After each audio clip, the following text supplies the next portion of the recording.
वहीं आरएएस मुख्य परीक्षा की तारीख बढ़ाने की मांग कर रहे अभ्यर्थियों का आंदोलन 9वें दिन भी जारी रहा। खुले आसमान के नीचे ठंड में रात बिताने वाले अभ्यर्थियों को उम्मीद है कि आज की रात उनके धरने की आखिरी रात होगी। कैबिनेट की बैठक में इस पर सकारात्मक फैसला लिया जाएगा। हमारे संवाददाता सोमू आनंद ने अभ्यर्थियों से बातचीत की है, दिखाते आपको। 10 दिनों का इंतजार बहुत लंबा होता है, वह तब जब इस कपकपाती ठंड में रात में खुले आसमान के नीचे इन अभ्यर्थियों को सोना पड़े। 10वें दिन इनका इंतजार इस बात का रूप लेगा कि क्या इनकी बात सुनी जाती है या फिर इन्हें अपना आंदोलन समाप्त कर परीक्षा के जो विकल्प हैं उन पर विचार करना होता है। आरएस मेंस के अभ्यर्थी पिछले 9 दिनों से अधिक से यहाँ पर आंदोलनरत हैं और 18 तारीख को कैबिनेट की मीटिंग में इनके भविष्य पर फैसला होना है, ऐसा इनको बताया गया है। अभी भी ये अभ्यर्थी यहीं डटे हुए हैं और धीरे धीरे जो रात ये घर आती जा रही है, ठंड बढ़ रही है और ठंड का एहसास मुझे भी हो रहा है। आप लोग पिछले 9 दिनों से यहाँ पर डटे हुए हैं, अब क्या उम्मीद है आप लोगों को? सर, जब हम शुरू में आए थे तो हमारी मांग ये थी कि हमारी परीक्षा में कम समय दिया गया है, 3 महीने का हमें और समय चाहिए। उसके लिए हम संवैधानिक तरीके से, लोकतांत्रिक तरीके से हमारा सत्याग्रह, ध्यानाकर्षण उस तरीके का हम कर रहे हैं। उसके साथ में ही हमने मीडिया के बंधुओं के माध्यम से भी सरकार तक हमारी आवाज़ पहुंचाई है। उसके अलावा हमने प्रतिनिधिमंडल बनाए छोटे छोटे ग्रुप्स में और सभी कैबिनेट मिनिस्टर्स के पास में हम गए हैं। सभी जगह से हमको सकारात्मक आश्वासन मिला है और ये आश्वासन की एक श्रृंखला रही है। अब हमारा भी धैर्य जवाब दे रहा था तो हमको अभी एक नया आश्वासन मिला है जिसमें और ज़्यादा आश्वस्त हमको किया गया है। तो जब हमने इतने आश्वासन देखे हैं तो हम एक बार और इस चीज पे विश्वास करना चाहते हैं और हमसे कहा गया है कि कैबिनेट की मीटिंग है, उसमें सर्वसम्मति से एक उचित फैसला लिया जाएगा। अब वो फैसला कैसा होगा, क्या होगा, वो देखने की बारी है। तो उचित फैसला तो आप सिर्फ एक ही मांग कर रहे हैं कि परीक्षा की तारीख आगे बढ़ाई जाए। अगर ये फैसला नहीं होता है, कोई और फैसला होता है तो फिर क्या करेंगे आप लोग? सबसे पहले तो सर हम अभ्यर्थी हैं आरएएस मुख्य परीक्षा के, हम कोई पॉलिटिकल चीजों को और स्टंट को इनको ज्यादा समझते नहीं है।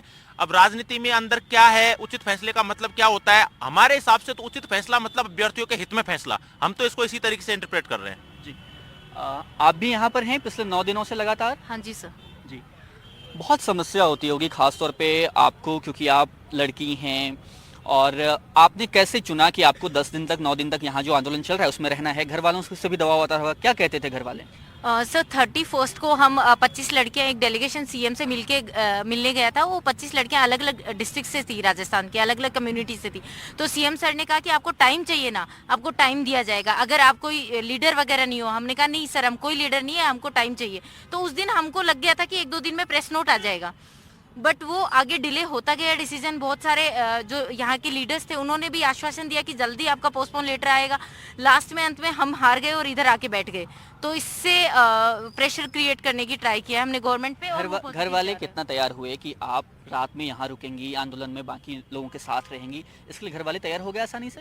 सर आसानी से तो तैयार नहीं हुए थे, पहले घर वालों का भी सपोर्ट मिल रहा था, बट ऑब्वियसली अभी घर वालों की भी हिम्मत धीरे धीरे जवाब दे रही है।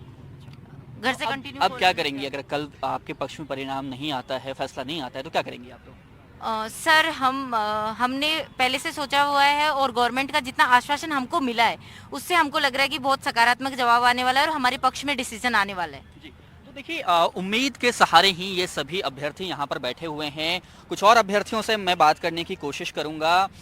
यहाँ पर मैं आपको पहले दिन से देख रहा हूँ, बहुत मुश्किलों से आप यहाँ पर लगातार बैठते हैं, बातचीत करते हैं। 10 दिन का वक्त हो गया है, अब कितनी उम्मीदें हैं आपको कैबिनेट मीटिंग से?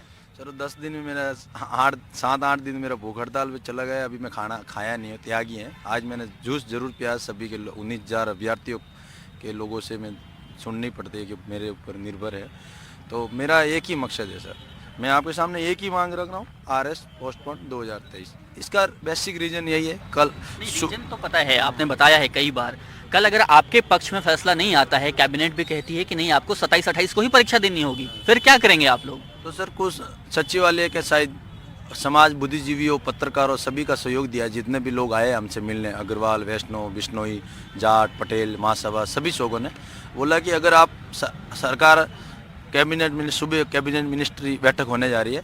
पहली बात तो हमें सर पूरा उम्मीद है, क्योंकि जितनी बार मिला है उन्होंने बोला कि ये मैटर सबसे पहले बैठक में यही रखा जाएगा कि उनके भी परिवार के बच्चे हैं, तो वो भी इनके मांग कर रहे हैं। लेकिन अगर नहीं होगा तो हम सचिवालय की तरफ और राज्यपाल से भी बात करने की कोशिश करेंगे इस मुद्दे पे। और बाकी कोशिश यही है कि सरकार हमें निराश नहीं करेगी।